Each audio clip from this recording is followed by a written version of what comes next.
Okay guys, welcome back to Revamp. Got a bit of a different one for you today. Got this mid-80s Fairlane, Ford Fairlane. It's got the EFI 6-cylinder in it. It's had some problems where it would lose power as it heated up. I've previously had a look at the vehicle and checked the plugs, found out it was running really lean. Spoke to the owner, he's put a fuel pump in it. It's had some other fuel system issues with some just some crud in the fuel system. I'll show you the engine. So it's got the 250 crossflow alloy head EFI Ford 6-cylinder.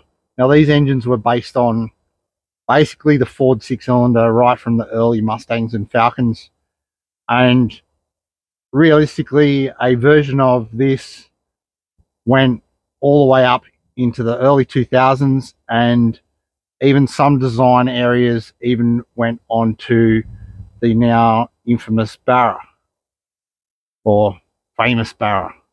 These have got some vacuum issues with this manifold sometimes, EGR issues, auto control solenoid issues.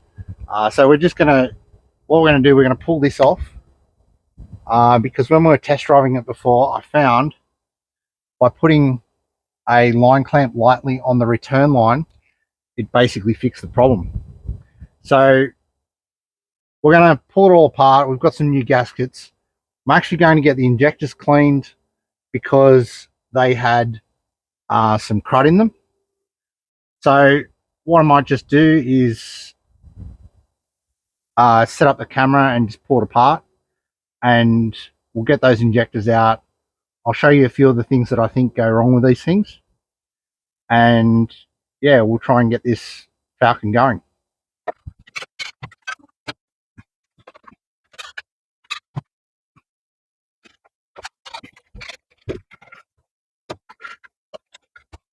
Some of these older vacuum line systems, it's a good idea just to take a little bit of a photo. Like, I mean, everybody's got a phone on them these days. Quick photo saves a lot of time putting it back together.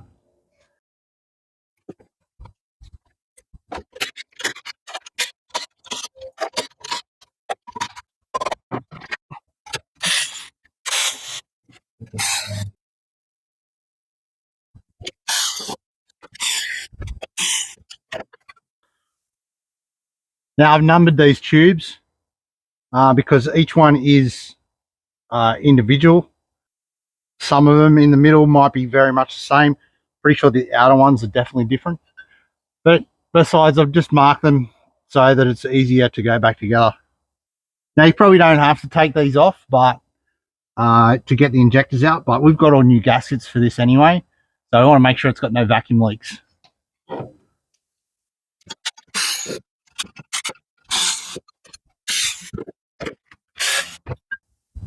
So you can sort of see that it doesn't take a whole lot of time with a bit of know-how to get down to that fuel rail. You can see the injector sitting in there, and you can see the fuel pressure regulator there. That's something that we will be checking as well. Also, more than likely, we will block up the EGR valve. Being an older car, it's possibly not really that necessary, but you know, not going to condone it for, you know, environmental reasons. But in this case, just to rule it out as being an issue, we're probably going to block it up. And there you can get a better look at the idle control solenoid. Now, I know they do have problems with these, and this does have a bit of an idle control issue. So we're probably going to try and give that a bit of a clean out, just to, you know, make sure that it's passing air properly, and we'll check if the solenoid's working in that as well.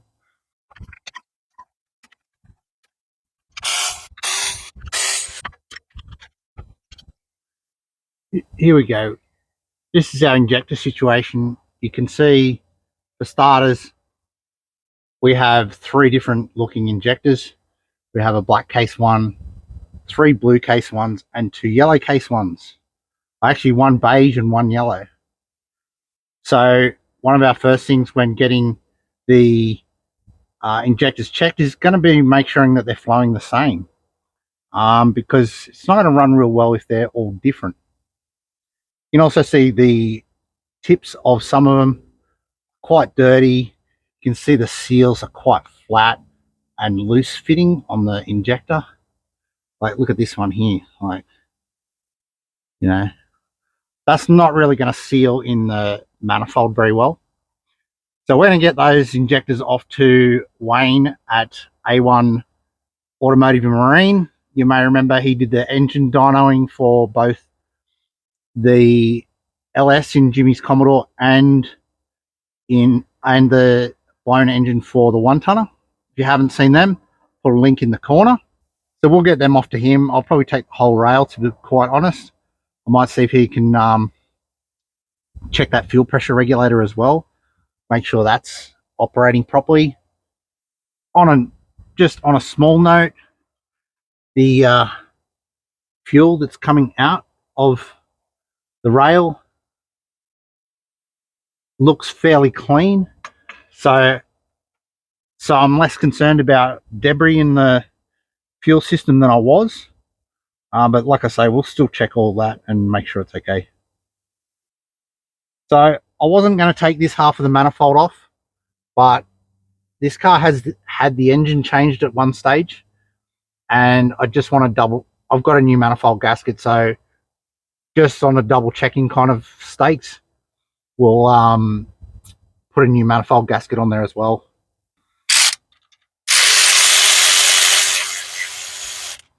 Well, that's not a great start. The manifold bolts aren't even tight. So I think it's a good idea that we are putting a new manifold gasket on here. Yeah, so look, there is some squash on this gasket.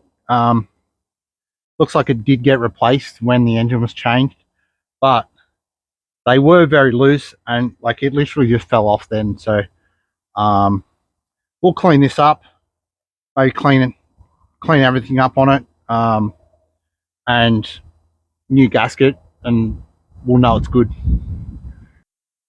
All right, that's the EGR valve off.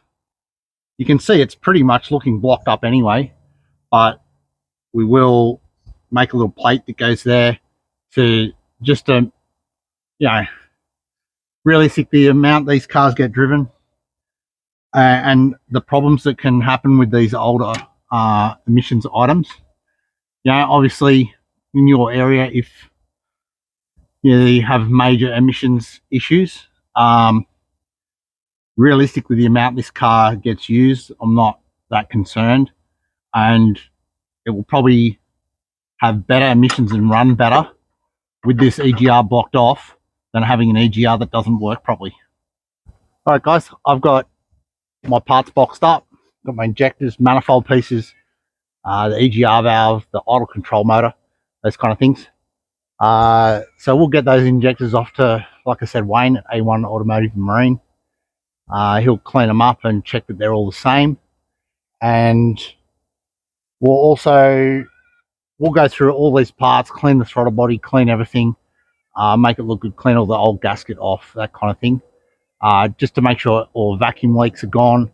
There's obviously some vacuum hoses and things that will make sure they're all sealed up as well to like fit properly and sealed up, just to make sure there's no vacuum leaks, because this car was running quite lean. And like I said, it did have a fuel system issue previously. That's why it's had a new fuel pump, those kind of things, to try and fix this lack of power when it gets hot. So I'm going to clean all that stuff up. And for me, it'll probably be a few days. For you guys, see you in a few seconds. Well, change of plans. After a little bit of research and a bit of a closer inspection, these injectors definitely are different. The blue ones here are the originals for these engines. The black one I think is a generic replacement. I believe the yellow one here with the part number is actually out of a Ford V8, like probably a 302 or 351 Windsor. And this other injector is miscellaneous with no part number at all.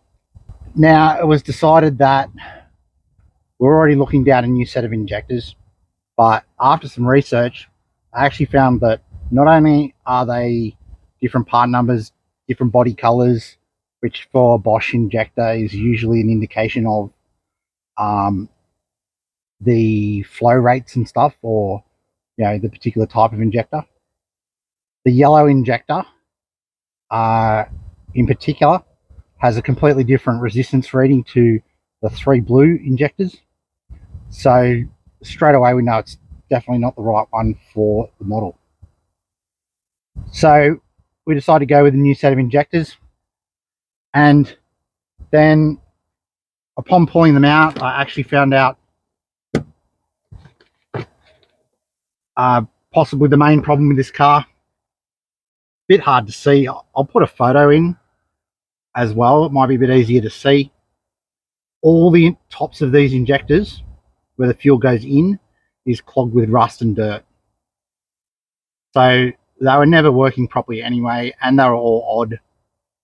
To top it off,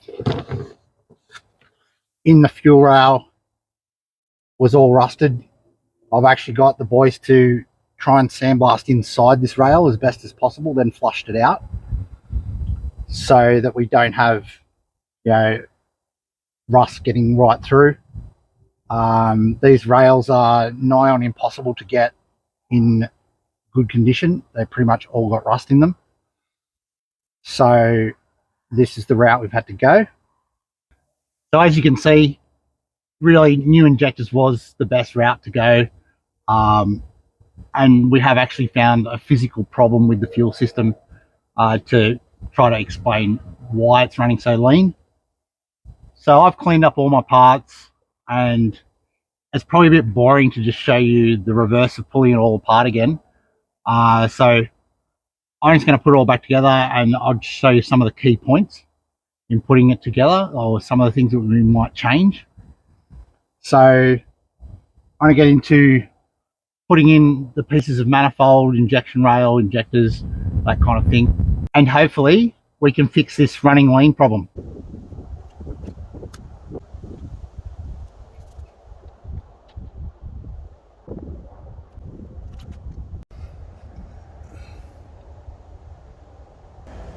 You can see that's coming along nicely.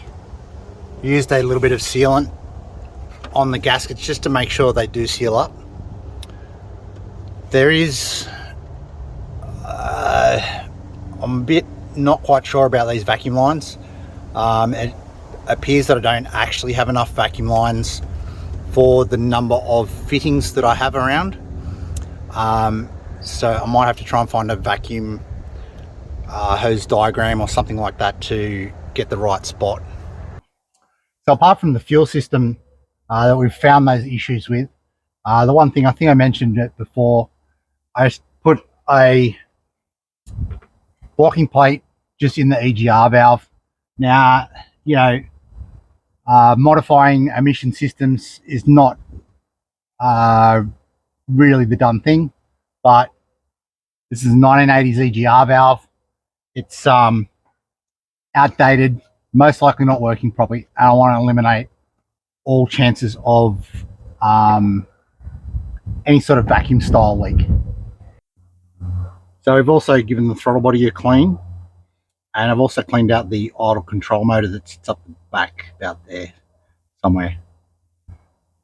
The only real other thing we're going to do is just go over all the rubber hoses that are connected to the manifold, and we're going to, I'm just going to go over them, and might be as simple as a cable tie just to make sure that there's no air sucking past that rubber hose.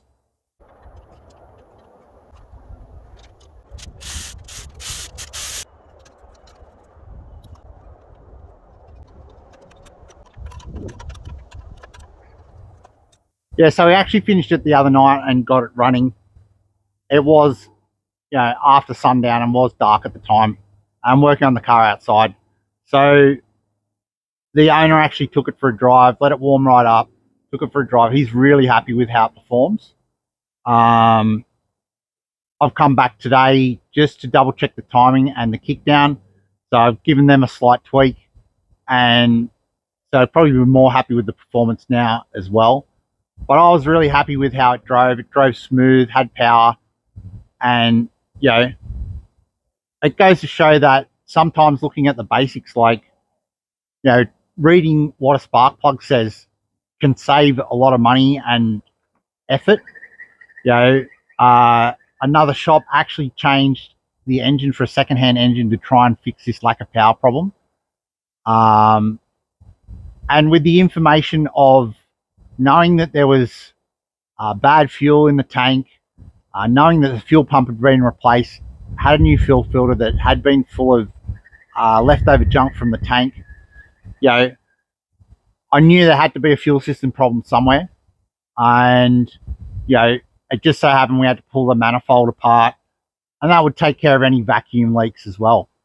So really happy with how it's turned out, you know, and yeah, like I say, you know, make sure you check the basics before, you know, trying to create too much work for yourself.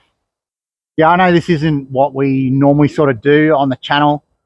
Something, you know, we don't do a lot of Ford stuff to start with. And, you know, the EFI 6-cylinder in these early Falcons, not exactly, you know, thick on the ground these days. But this is the kind of stuff that I do. Basically do the older cars that, you know, normal workshops have given up working on a long time ago. So look, if you like this repair on this 6-cylinder engine and Fairlane, let us know in the comments, give us a like, subscribe to the channel, and I'll catch up with you next time on Next Gen Revamp.